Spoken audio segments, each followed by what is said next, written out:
Dance is a long journey. You have to accept that you can lose at any moment. And just told me that if I really want to do it, so I need to do it like till the end. Welcome to Dance Specific Talks. This podcast is made for us dancers, and our goal here is to inspire dancers from all over the world to become better, both on and off the dance floor. We want to provide you with a platform where we dancers can share and learn from each other. So let me introduce to you your host for this podcast, T-zer, and remember as always, by dancers for dancers. What's up, party people, and welcome back to another episode of your favorite dance podcast, Dance Specific Talks. Today we're going all the way to Paris as we are meeting no one else than Frankwa.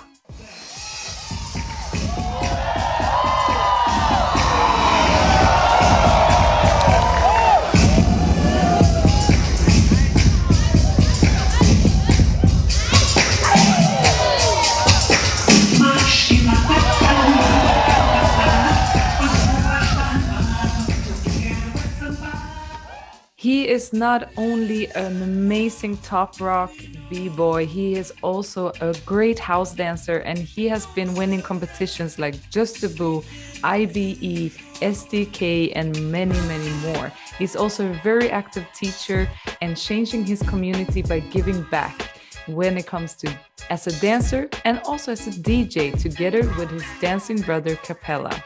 So if you want to check them out, they are also on SoundCloud as the Marna Brothers.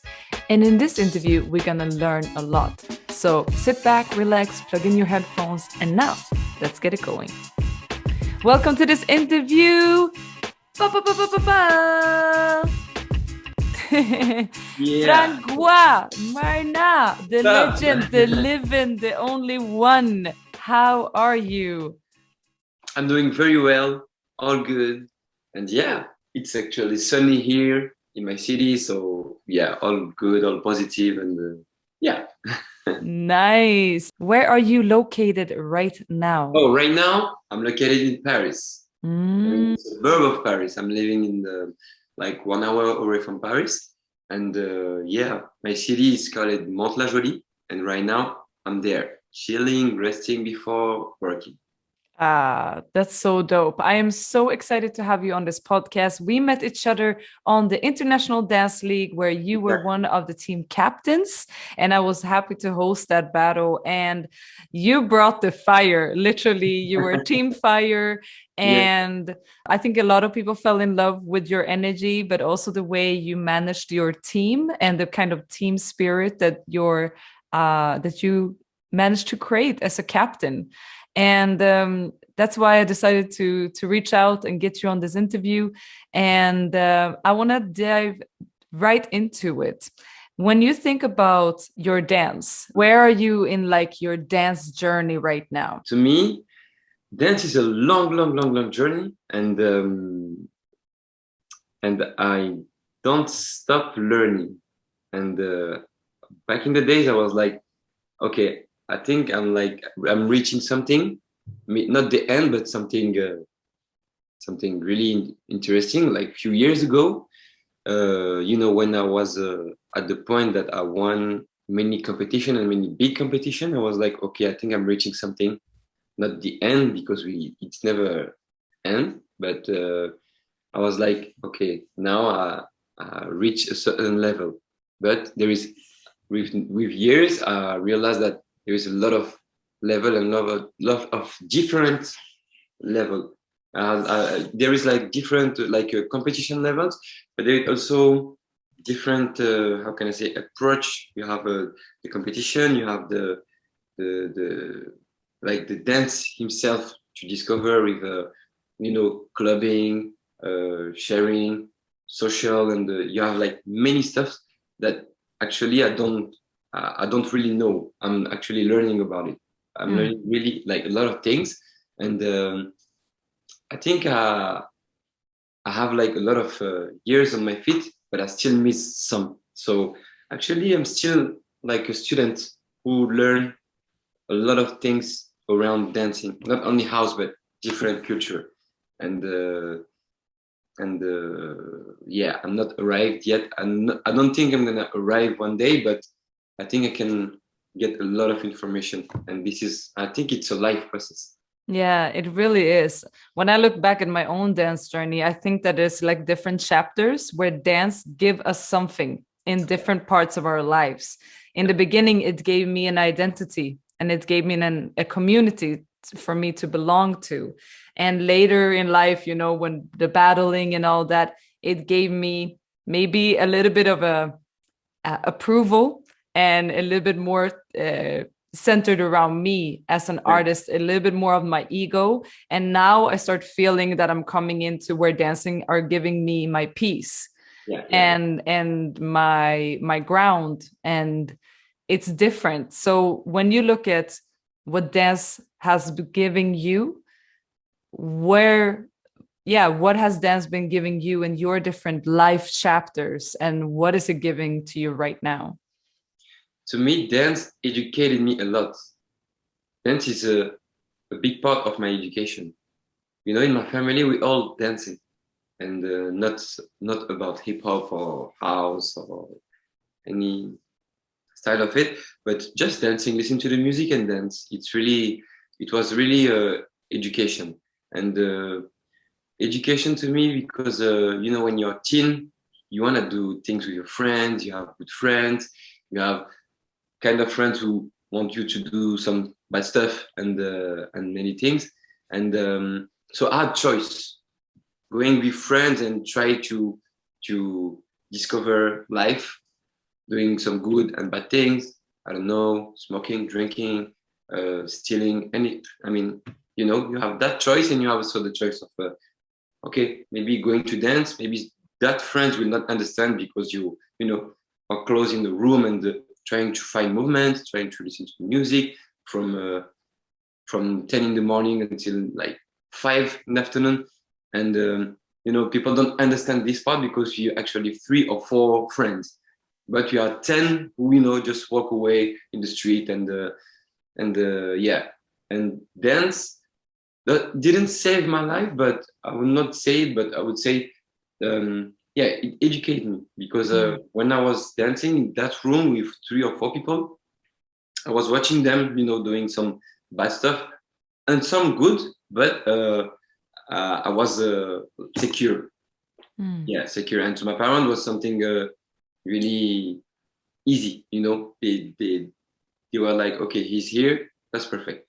Yeah. But somewhere that we don't know, and maybe just trying to say, yeah, I'm okay, but he's not. You know, so I was like, yeah, for me, the dance part really helped me to know what exactly I wanted to in life. Yeah. Yeah. In another of your interviews, you said that the dancing didn't come first, it was the music.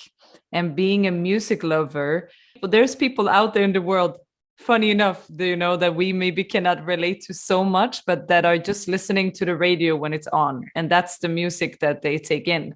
But Yeah. when you are a music lover, you are on a constant exploration of new artists, new sounds, new genres, and it becomes almost like a religion to devote yourself to find new music, and it can change your mode and all of that.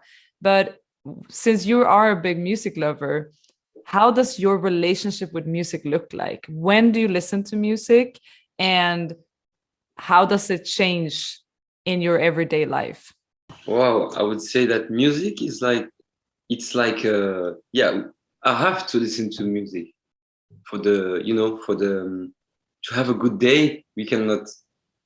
I mean, I cannot say that I will not listen to music one day because you know it's like people when they don't drink coffee they feel really bad, and for me it's the same feeling.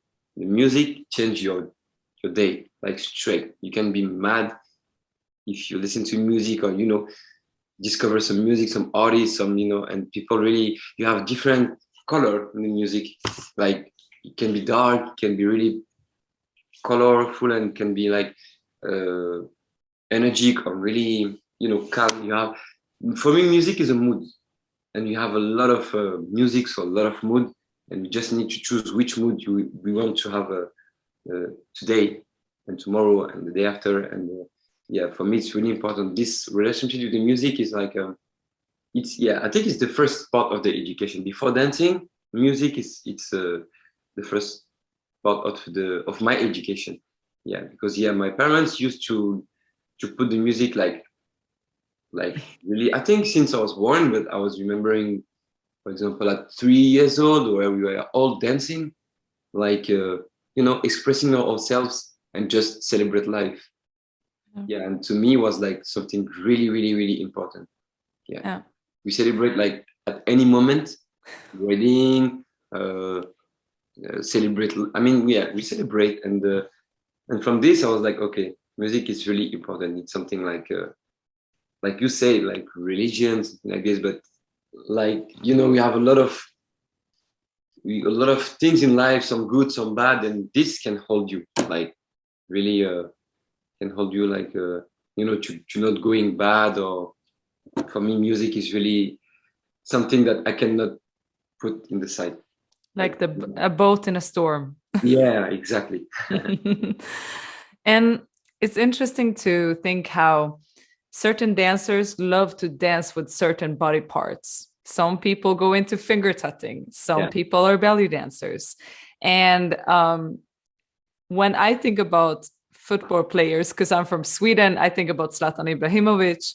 Yeah. And he always said that he has a huge photo or painting of his feet in his house, because those feet gave him everything. It provided for his family, it gave him his career, it became, those two body parts is his whole livelihood.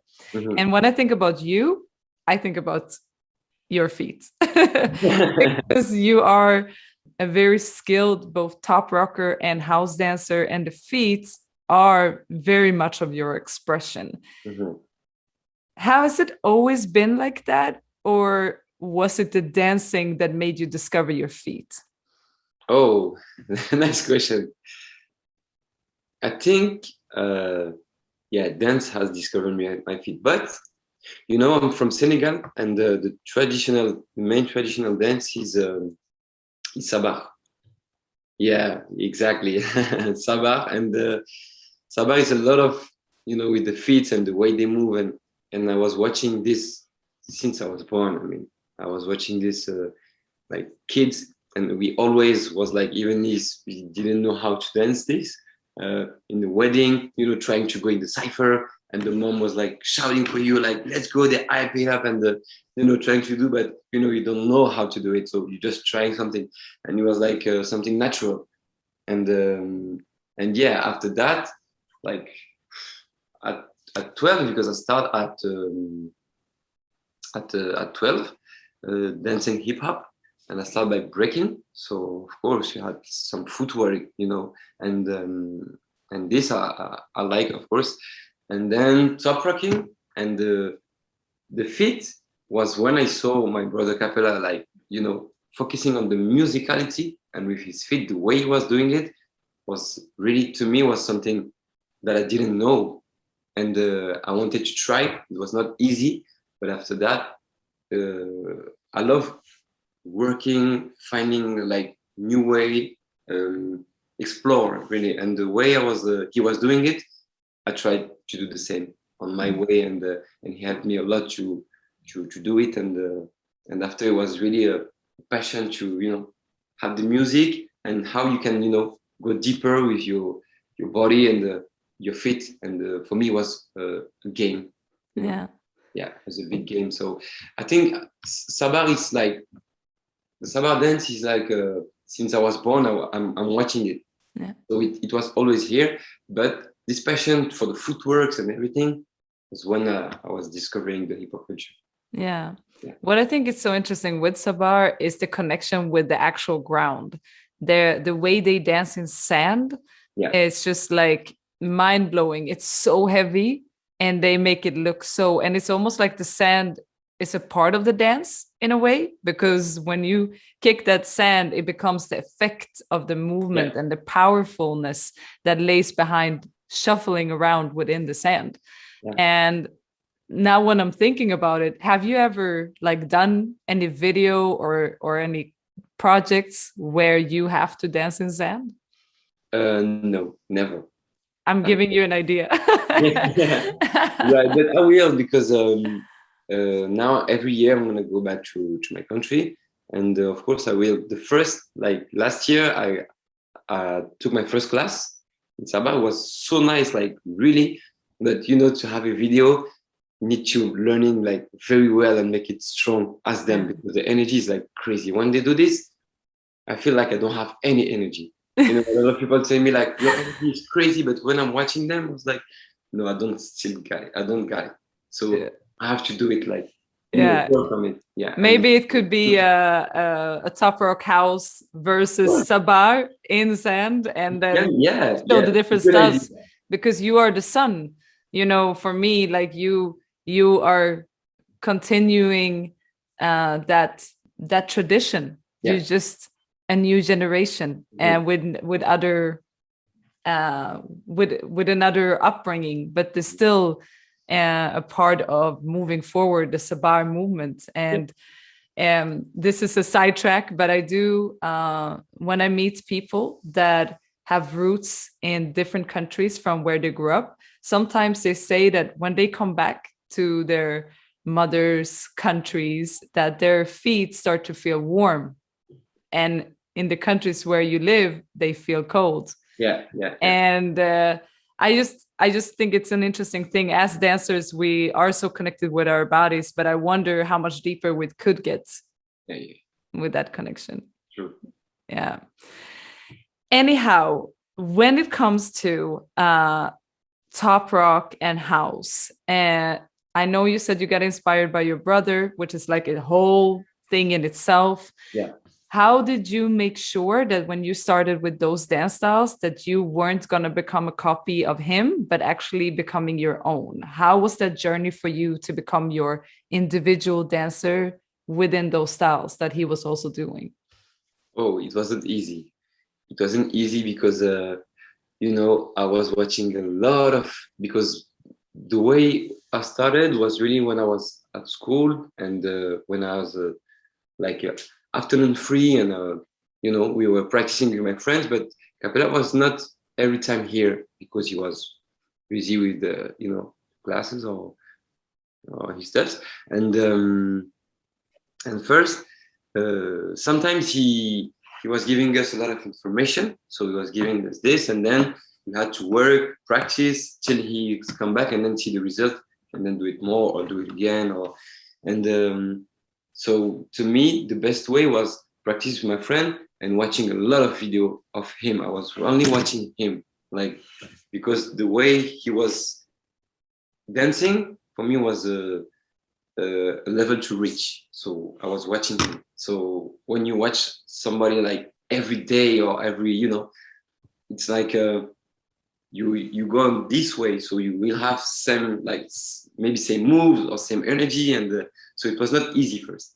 And then when I did my first battle, it was against him. It was so funny. Yeah, it was so funny. I have the video, and when I watched the battle, I was like, wow, I'm dancing exactly like him. But my friend was like, no, it's different. But I was like, no, I feel like the energy is not different. So at this point, of course, I lost, but I was like, okay, and from now I need to find my way to find, feeling different music. Like every music he was listening, I was listening the same. So I tried, to first feel different music, searching, explore different style of hip hop, and I try to, feeling more to have my own choices. But it was not easy. Because for me, his choices was the best choices, so I wanted to go to the best, and that's it. And from this, I start focusing with my friends, trying to make some new show with my friends, practicing with them, maybe battling with them. So I was more inspiring by my good friends, and I was like watching more what they, when we practice it for us was like watching capella. That's it. And at this point, after that battle, we were like, okay, let's try to, breed something all together and more watching each other, because we have something, we have skills. So let's try to build and level up.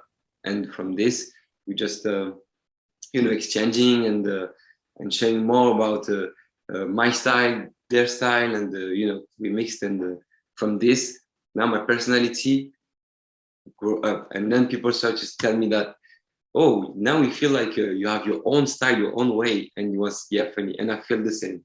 And this was thanks to my brother from my city and sisters, because I have a crew called Noblas Crew, and we are today 20, but we were something like 6 people. And we were at school together. We were, just dancing, chilling, eating. And the more we were connecting, the more we create our own style. Yeah. I think it's so interesting because in another interview with you, you mentioned Babson, and something he's told you was that you can get inspired by anyone around you. Yeah. And it sounds like that. Like once you start going from getting inspired by only one person to opening up, you can start puzzling your pieces together better. Exactly. What has been one of your biggest surprises when it comes to getting inspired by someone or something that you didn't think was gonna have an impact on you? Let me think. To me, what was it? I think he was the best surprise was my dad. Yeah, because for me, inspiration was like from dancers, not parents. Yeah, and first my parents they didn't want me to dance. I mean, to go to the same way that my brother did. Really didn't want. Like, it was no way, impossible. Really, like, it was a big problem for us to dance, because in Africa, dancing is not a work. It's not working. We not work. For them, it's like, you can be normal work, but not dancing. Dancing is not a work for them and for many. And I was really surprised the first time he saw me dance in the show. I didn't know he was there. So I was really scared when people told me, "Oh, your dad is here," because they knew that my dad wouldn't meet them. They were like, "Your dad is here." I was like, "Oh, okay." And it was for showcase. And the question was, okay, maybe you go back home, maybe you stay. What do you do? And then I stayed, of course. And at the end of the show, he was really surprised, really proud, and just told me that if I really want to do it, so I need to do it like till the end. And if I don't trust, let's stop. If I trust, really trust, so let's go. And from this gives me like energy to to do what I'm doing today, and to really trust 100%, because it was like two sentences. Yeah, if you don't trust, go away. Do something else. Do something that you really trust, or yeah. But if you trust, go. Yeah, agree or not, if you trust it, let's go. And I was like, okay, so I will go, no choice. Yeah, I was really like not surprised but shocked that day. Yeah, it was like how many years ago? Like 10 years ago. I was like, wow, okay, now I need to push. And you really have done since then. You really went there. Yeah. Really. Yeah, after many good stuff happened. So yeah, for me it was like something would just open my mind and go with determination. Yeah, because since then you have also not only been battling a lot yourself, but you also been teaching, and as I mentioned before, you were a team leader and a captain in the International Dance League. So you have somewhat become a leader within dance, and a teacher, an instructor, a guide. Is this thing with the trust, is that something that you trying to give to your students a lot? Yeah, exactly. To me, it's like when my dad told me about, if you trust, go. It's like I felt like you will have many years, many challenge, some good, some bad, but if you trust, nothing will stop you. That sentence for me was saying this, and And yeah, with years, I was like, okay, there's some good and some bad. But when you trust it, even if it's bad, you will go and something gonna happen. And then I start also to have students, and then I felt how students can't not be confident. They are really, they're scared when it's about to go for a showcase or for a battle, or they don't trust. And if you not here for them to make them trust that they are the best, you will not reach anything. And for this, you have to first trust on what you doing with them, because they feel straight if it's a good way or a bad way. And to me, it was like, to make them really to make the, how can I say, to make them comfortable, and to say to them that, yeah, just trust the process. It's not gonna work right now, but with years, with passion, with work, yeah, it can work. It can work. And if not, we will reach many steps. Yeah, because to me, it's not like reaching one goal. You can, even if you don't reach that goal, many stuff will come around. So yeah, I was like, if I trust myself, I can make people trust on themselves. If I don't trust, they will feel that, and they will go. So yeah, to me, it was really something to know and to trust. Yeah, and then with my students, yeah, the way I push them, I feel like they are more confident. Yeah, because that's how you convert feeling of failure to feeling of learning, right? Exactly. That everything is a learning moment. And I think that as dancers, we kind of focus a lot on these certain dreams. If I just win just a boo, if I just become the background dancer of a big artist, if I just get into this crew or whatever it is. And then when we don't reach there, it's very easy to always feel like you failed. Yeah. And that nothing until then was worth anything. And that's a mind shift that I think we need to be reminded of more often. So thank you for sharing that. And with that being said, you have reached a lot of your at least battle goals. We can see that in your biography, because there is a long list. A long list of Just a Boo, Circle Underground, EVE, SDK, and so on. It's hard to stay on the top. It's to win one time is one thing.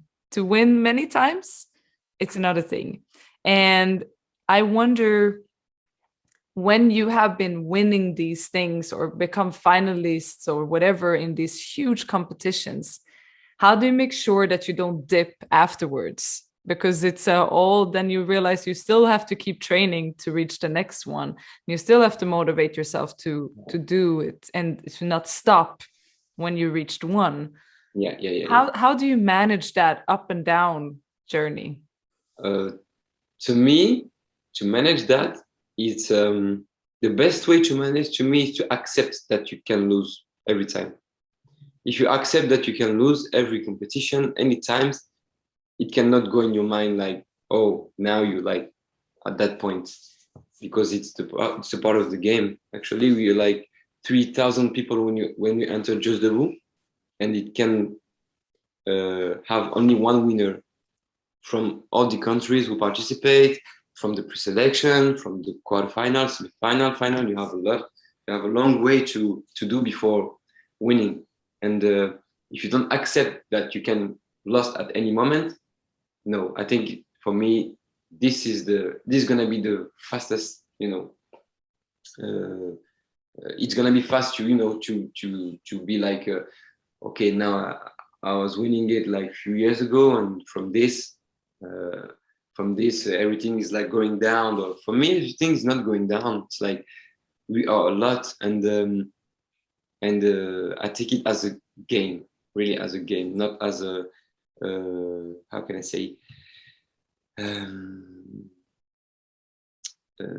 It's like a challenge, and for me, it's like if you lose that challenge, doesn't mean that you a dancer that we're not gonna looking for, because we're not gonna looking at because you lose this one or you just won 2 years ago, but now you lose it. For me, legend is not created by. I'm not a legend, but I'm gonna give few names.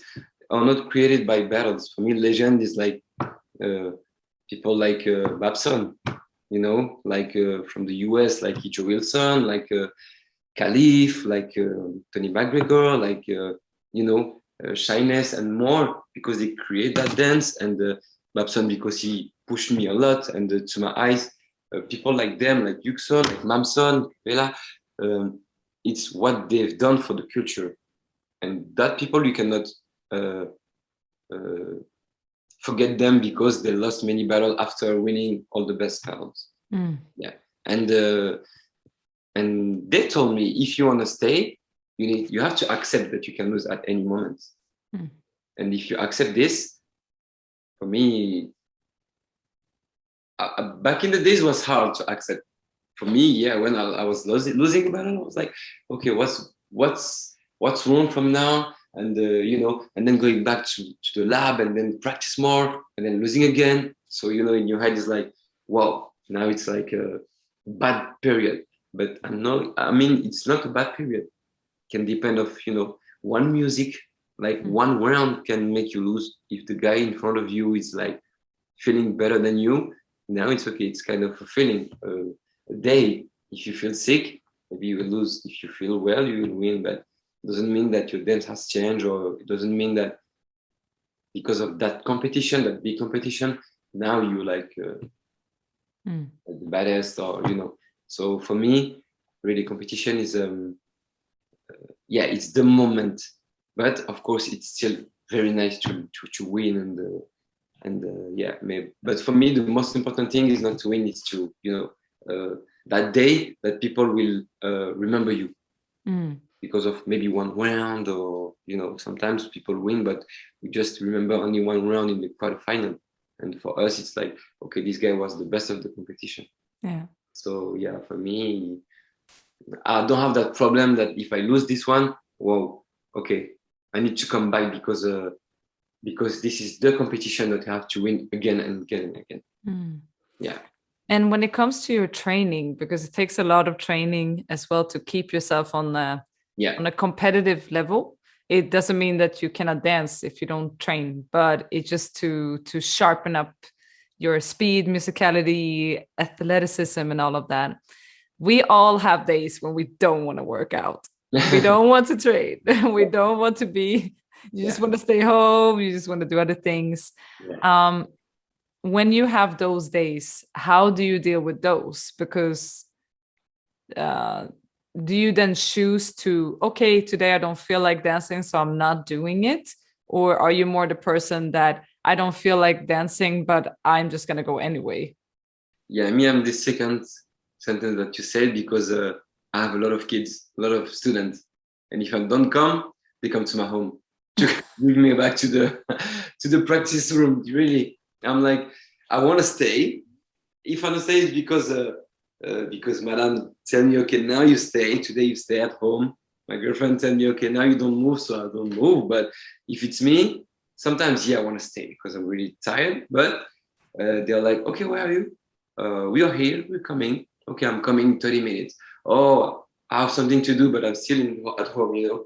Yeah, but it's closed in 1 hour. Just come. Okay, and then I'm coming, you know. And when I go, I don't regret, because they really want to learn. Really, now I think they want to learn. Not more than me when I was their age, but it's different. But they are really motivated. Yeah, and when I see them like every time, because the practice day for all of us, it's like Sunday, the day you want to rest. But and on Sunday they are really ready to practice, to, you know, to explore, and every Sunday it's like this. Oh my God. And also they make me, you know, stay. They make me stay on top,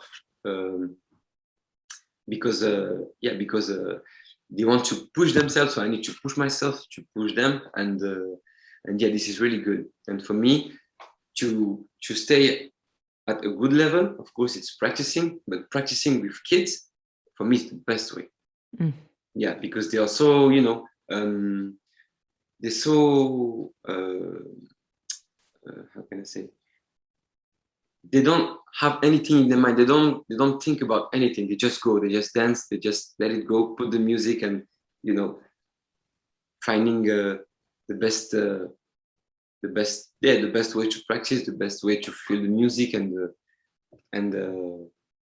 from this, by watching them, I become a student too. They are the student, but I become a student by watching them doing, and not not have many questions or whatever. They just dance, and this is also it's a good learning for me. Yeah. And as a teacher, sometimes we also have that thing where we constantly have to create choreos, or there's shows coming up, and it's just like always. I taught for 15 years straight until I moved to Amsterdam, and at some point I was just like, wow, like I just keep on pouring out of my creativity, and it's hard to stay creative. And I was like, every time you're going to create a new show, you're just endless looking for songs and thinking about these children or these youngsters, what's going to suit them, what's not, and how do I make sure everyone feels included. And it's like a whole thing. Yeah. What is your secrets to stay creative? My secret is to stay creative. It's if I'm staying creative now, it's because of my students. Because me, I was dancing in the area of the breaking, funk, and disco, and hip hop old school. That new school hip hop, first I didn't like, and if I would stay in my vision, and I would never have student, or maybe few, but not like I have now. And of course, they were like, okay, when they come to practice, did you listen this music or this kind of music? It's like, no, I don't like this. This is not my stuff. This is kind of young music. So no. First, I was like this.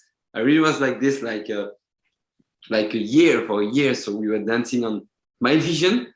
But after that, I was like, no, I have to open my mind, because if not, they will leave, and we cannot stay like this, because the music evolution going very fast, and we have to listen to everything, even if you don't like every kind of music. But I was like, I have to open my mind, and then from this I was like trying to understand why they like that kind of music, and then it was really interesting.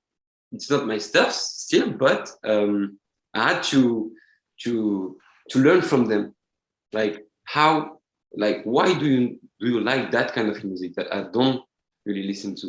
And then they were explaining, they were dancing on it, and then we start to working together.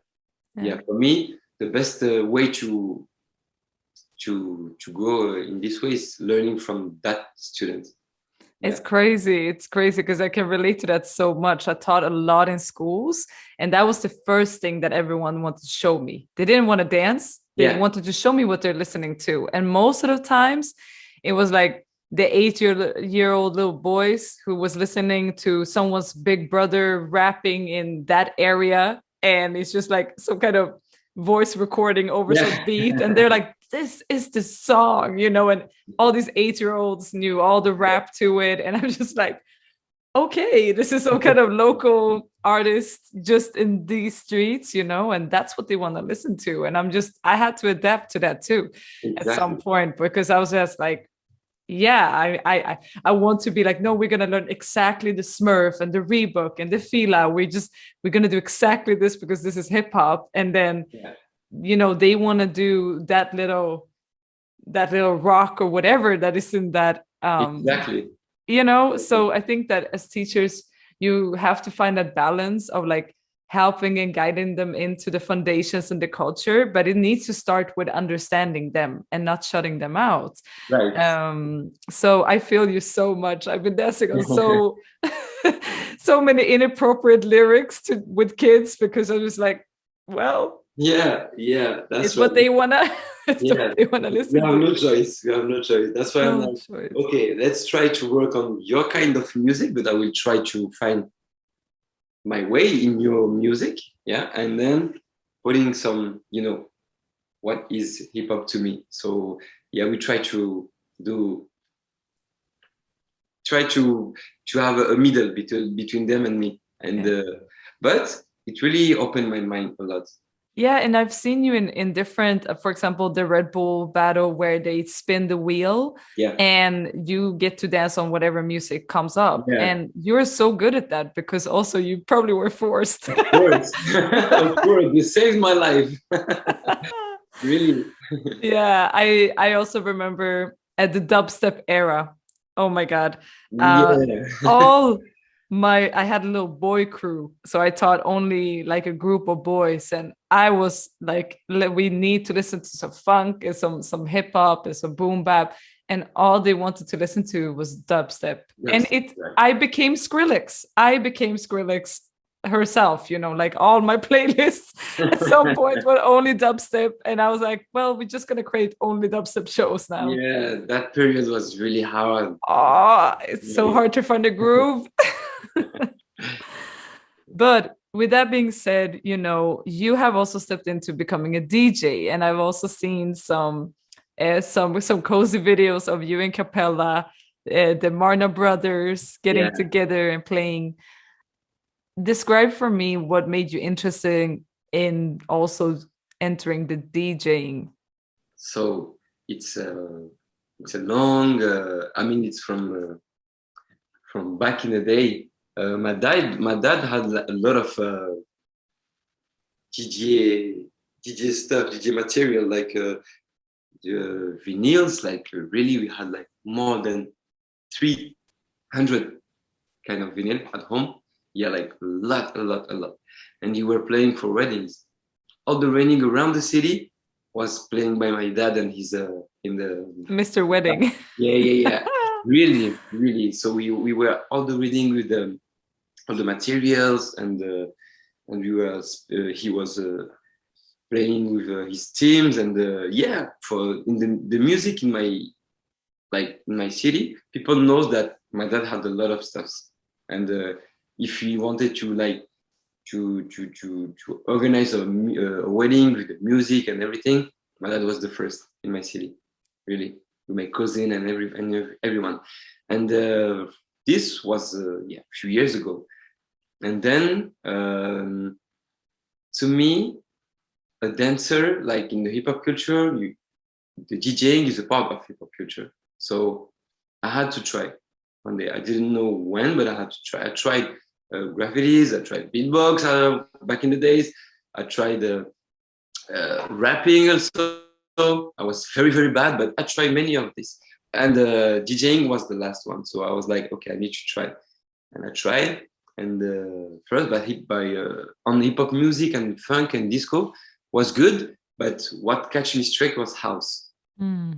House catch me straight. Like the feeling of the music when you are playing it, it's really different than any kind of music. And also, this opened my mind when I was dancing, because first in the house battle, I really was strategic when I was dancing. And when I tried to, playing the music and feeling more the music, because there is no best feeling than when you are in the club. In the battle is like the music is like one music and then it cuts. In the club it's all night long, so the way you will feel the music is different than a battle day. So when I start to play in the club, now I really felt what the feeling was like for real. And so playing like, as a DJ helped me a lot. Yeah, because house doesn't come from battle; it comes from the basements of the clubs. Right. So yeah, I started house. I had 15 years old, 16. I didn't have I couldn't go to the club when I start house and when I discover house. So of course I started in my practice room. So I couldn't understand what really was that feeling. So I had thinking the same as a b-boy or So I didn't have that feeling. And then I had it when I really start to playing with the music and listening to a lot of house music at home, and mixing the music, trying to find the best feeling, because between that music and this one, between Jeep and tech or Afro or soulful, and this helped me a lot to understand the feeling of the house.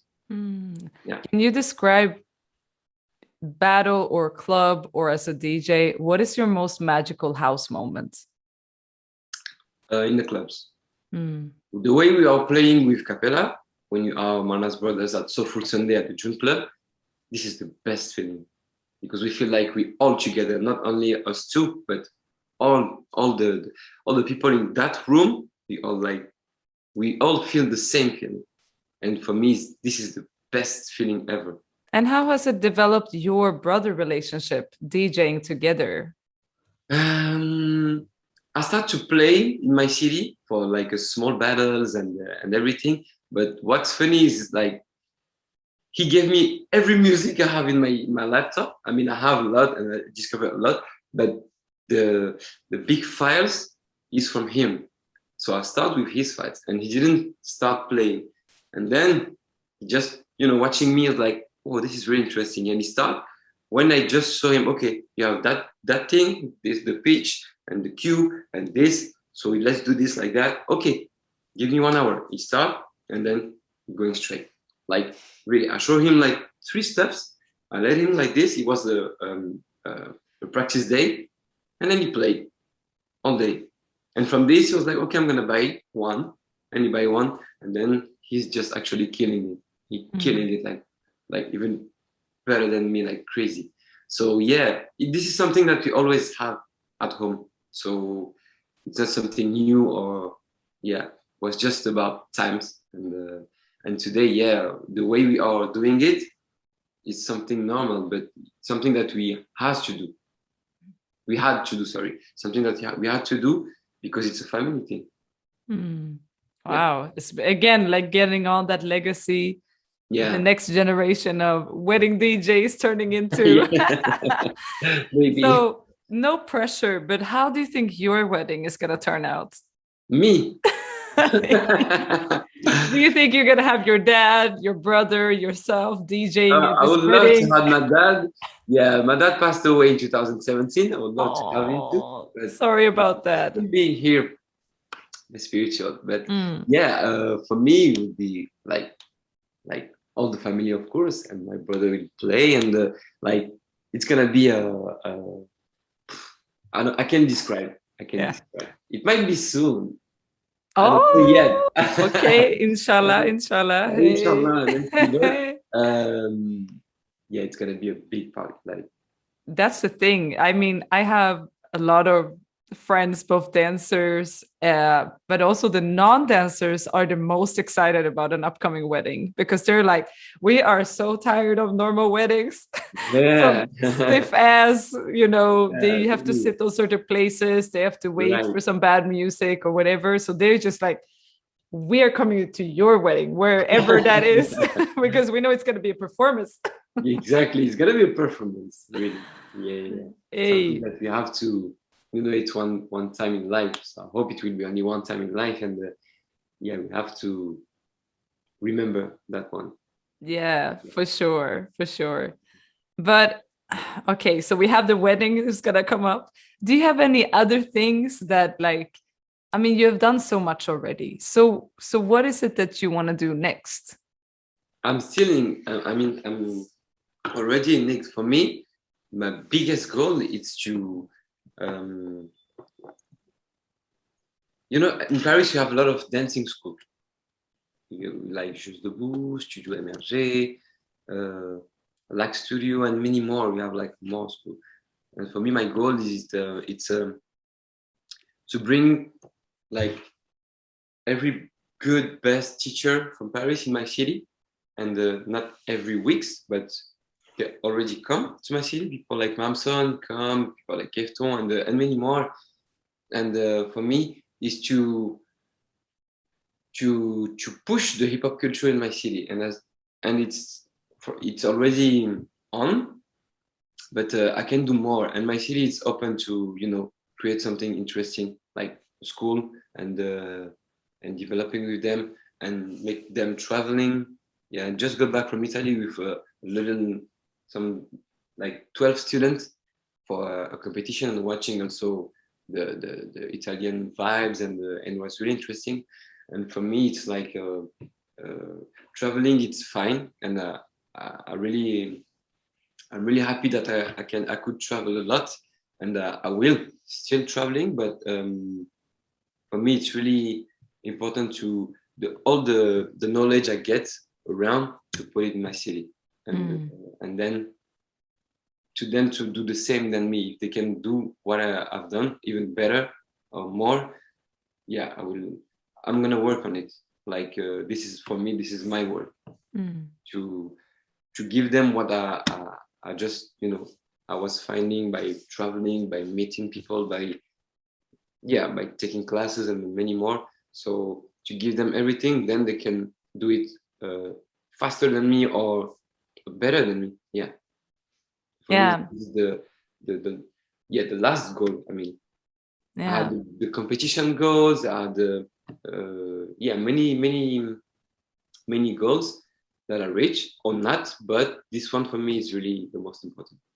Yeah, because there's this thing with us dancers as well about how do we grow old within dance. And a lot of people say, well, you're gonna reach a certain age and then you can't dance no more. But even if we can't do a head spin the rest of our lives, there's ways of us to keep on being in the dancing culture and give back, as you say.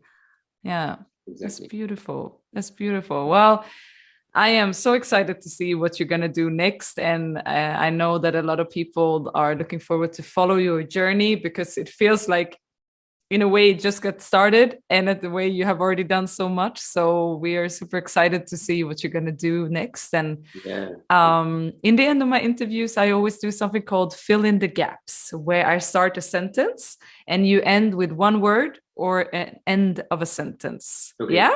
Are you ready? Let's go. Music is for me. Life. As a dancer, I always love to see. Can I have 2 words? Yes, sure. Yeah. People passion. People's passion. People's passion, yeah. Beautiful. As a teacher, I always try to give my students confidence. Yeah. Confidence. Yeah. Yes. And when I hit that battle floor, all I can think and feel is baby powder. Baby powder. Yeah. For the shoes. For the shoes. No, I mean, to